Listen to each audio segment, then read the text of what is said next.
Hello दोस्तों, स्वागत है हमारे यूट्यूब चैनल तेजस स्टडी 24 में। यहाँ हम आप लोगों को TET, C TET, super TET की विधिवत तैयारी करवाते हैं।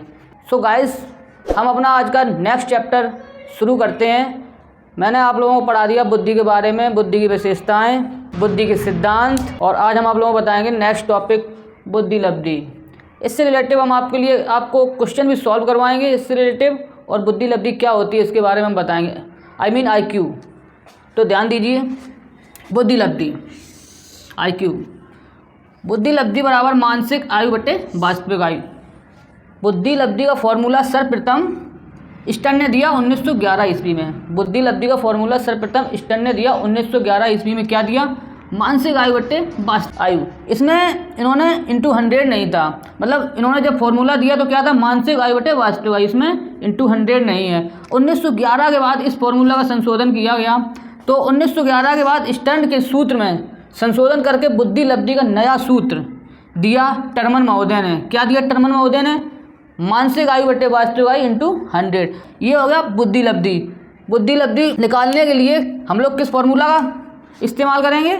मानसिक आयु बटे वास्तविक आयु इंटू 100। अगर आप बाई द वे कोई क्वेश्चन आ गया एग्जाम में पूछा गया कि अगर ये दे दिया गया मानसिक आयु बटे वास्तविक आयु, बुद्धि लब्धि का सूत्र मानसिक आयु बटे वास्तविक आयु किसने दिया है, तो आप लोग क्या बताएंगे? ऑप्शन दे दिया टर्मन, स्किनर, स्टर्न, गिलफोर्ड। अब आप किसको बताओगे इसमें? तो इसमें आप लोग बताओगे स्टर्न ने। ये फॉर्मूला किसने दिया जिसमें इंटू 100 नहीं था? स्टर्न महोदय ने। ठीक है। अगर बाय द वे ये क्वेश्चन पूछ लिया गया IQ बराबर मानसिक आयु बटे वास्तविक आयु इंटू 100, तो आप लोग क्या बताओगे? ये किसने दिया? टर्मन। ये कब दिया? 1911 के बाद दिया है। मतलब जब स्टर्न ने इस फॉर्मूला को 1911 में प्रतिपादित किया तो उसके बाद ये फॉर्मूला उनकी मरणोपरांत ये फॉर्मूला टर्मन महोदय ने उसमें संशोधन करके दिया। ठीक है। क्या दिया फॉर्मूला टर्मन महोदय ने? MA/CA इंटू 100, या हिंदी बोल सकते हैं मानसिक आयु बटे वास्तविक आयु इंटू 100। ठीक है बच्चों। अब हम नेक्स्ट अब हम इससे रिलेटिव आपको 2-4 बुद्धि लब्धि रिलेटिव 2-4 क्वेश्चन सॉल्व कराएंगे जो एग्जाम में पूछे जाते हैं। ठीक है। तो बच्चों नेक्स्ट टॉपिक है बुद्धि लब्धि के मान तथा उनके अर्थ। लिखा है बुद्धि लब्धि के मान तथा उनके अर्थ। मतलब बुद्धि लब्धि, जैसे कि कोई बुद्धि लब्धि है किसी की 20, तो उसका मतलब कि बुद्धि लब्धि जैसे किसी की 20 है तो उसका अर्थ क्या हुआ? मतलब कौन सी कैटेगरी में वो बालक आएगा जिसकी बुद्धि लब्धि 20 है। जैसे कोई बालक है उसकी बुद्धि लब्धि 20 है, 20 या उससे कम, तो वो कौन सी कैटेगरी में आएगा? जड़ बुद्धि। तो ये टर्मन महोदय ने दिया है। ये टर्मन की बुद्धि लब्धि की सारणी है।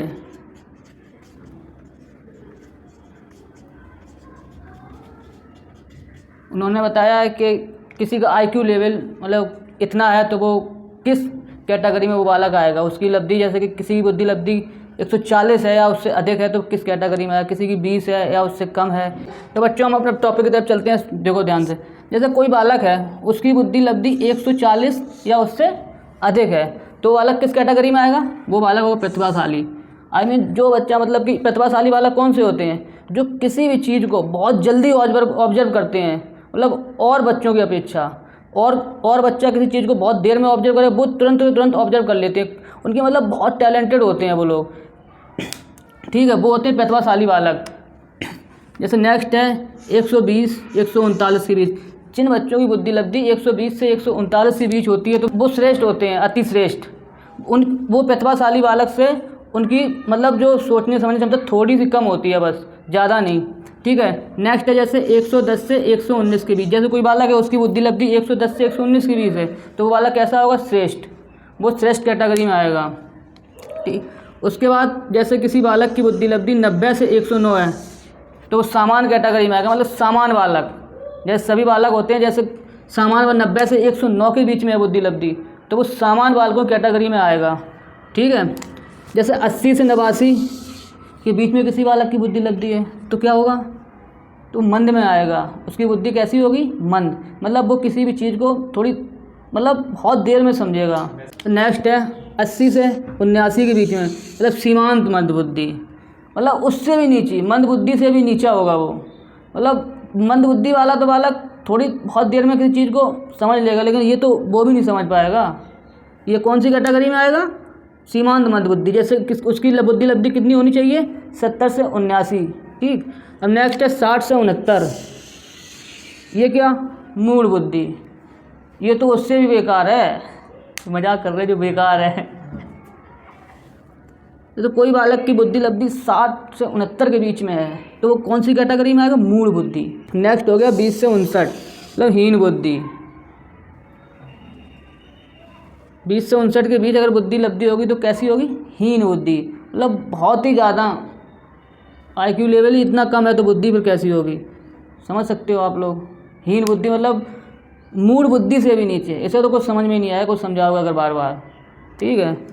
20 या इससे अधिक, 20 या इससे कम तो क्या होगा? जड़ बुद्धि। ये तो बहुत ही बिल्कुल जड़ बुद्धि समझ लो, एक तरीका का मतलब पागल समझ लो, जड़ बुद्धि वाला। हमने आप लोगों को बताया टर्मन के अनुसार बुद्धि लब्धि की सारणी, मतलब उन्होंने बुद्धि लब्धि की एक सारणी दी। ये है सारणी, मतलब किसी बालक की इतनी बुद्धि लब्धि है तो वो किस कैटेगरी में आएगा, मतलब उस कौन सी कैटेगरी में आएगा, ये हमने बताया। अब इससे रिलेटिव हम आप लोगों को कुछ क्वेश्चन सॉल्व कराएंगे। ठीक है, तो बने रहिए वीडियो में।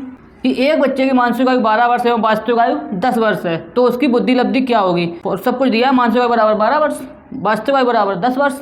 ठीक है, IQ पूछा गया है तो IQ बराबर मानसिक आयु बटे वास्तविक आयु इंटू 100, तो क्या आएगा? 120 आएगी बुद्धि लब्धि। तो बच्चों जिस बच्चे की 120 बुद्धि लब्धि होगा वो कौन सी कैटेगरी में आएगा? 120 से लेके 139, जिसका IQ लेवल 120 से 139 होगा तो वो किस कैटेगरी में आएगा? अति श्रेष्ठ की। मतलब ये बालक कैसा है? अति श्रेष्ठ बालक। जी बच्चों, तो नेक्स्ट मेरा क्वेश्चन है बुद्धि लब्धि से रिलेटिव। देखिएगा जरा, एक 16 वर्ष का बालक बुद्धि लब्धि परीक्षण में 75 अंक हासिल करता है। एक 16 वर्ष का बालक बुद्धि लब्धि परीक्षण में 75 अंक हासिल करता है तो उसकी मानसिक आयु कितनी होगी? ठीक है, 16 वर्ष का बालक, ये क्या दिया गया है? वास्तविक आयु। ये क्या है? वास्तविक आयु। वास्तविक आयु उसकी कितनी है? 16 वर्ष। ठीक है, बुद्धि लब्धि परीक्षण में 75 अंक हासिल करता है तो क्या बुद्धि लब्धि कितनी दी गई है? 75।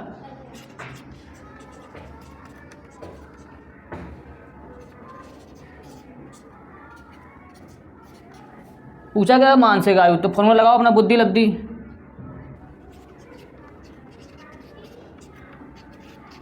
हमने बुद्धि लब्धि का फॉर्मूला लगाया, बुद्धि लब्धि बराबर मानसिक आयु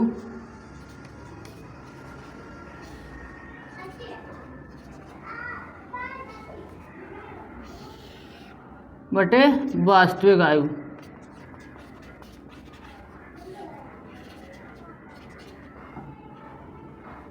इंटू 100। ठीक है, तो बुद्धि लब्धि दी कितनी? 75 मैंने इधर रख दिया। ठीक है, बराबर मानसिक आयु पूछा गया है। ठीक है, तो मानसिक आयु को मान लिया x, वास्तविक आयु दी गई है 16 वर्ष। ठीक है, इंटू 100। 25 से काट दो, 25 दिया 75, 25 चौको 100। ठीक है, 4 चौको 16, x बराबर कितना आ गया? 4 तिया 12, मतलब उसकी वास्तविक, तो उसकी मानसिक आयु कितनी होगी? 12 वर्ष। तो बच्चों जो मैंने आज का आपको टॉपिक पढ़ाया है आप लोगों को समझ में आया होगा। ठीक है, आज मैंने आपको बुद्धि लब्धि के बारे में बताया, बुद्धि लब्धि का सूत्र और बुद्धि लब्धि रिलेटिव आपको 2 क्वेश्चन करवाए हैं जो परीक्षा के हिसाब से बहुत ही महत्वपूर्ण क्वेश्चन है। परीक्षा में UP TET, C TET, super TET, कोई भी परीक्षा और टीचिंग लाइन की उसमें 1 या 2 क्वेश्चन बुद्धि लब्धि रिलेटिव जरूर आते हैं। ठीक, आज हमने आप लोगों को पढ़ाया बुद्धि लब्धि के बारे में, मतलब बुद्धि लब्धि का सूत्र सर्वप्रथम किसने दिया? स्टैंड ने, जो कि था 1911 ईस्वी में। और उसके बाद 1911 के बाद सही सूत्र किसने दिया है? टर्मन महोदय ने। ठीक है, तो बच्चों जैसा कि आप लोगों को पता है कि टीचिंग एग्ज़ाम सी टेट हुआ, यूपी टेट हुआ, समय समय पे आते हैं। जैसे कि अब आने वाले समय में सी टेट आने वाला है तो सी टेट की तैयारी भी हम आप लोगों को कराएंगे।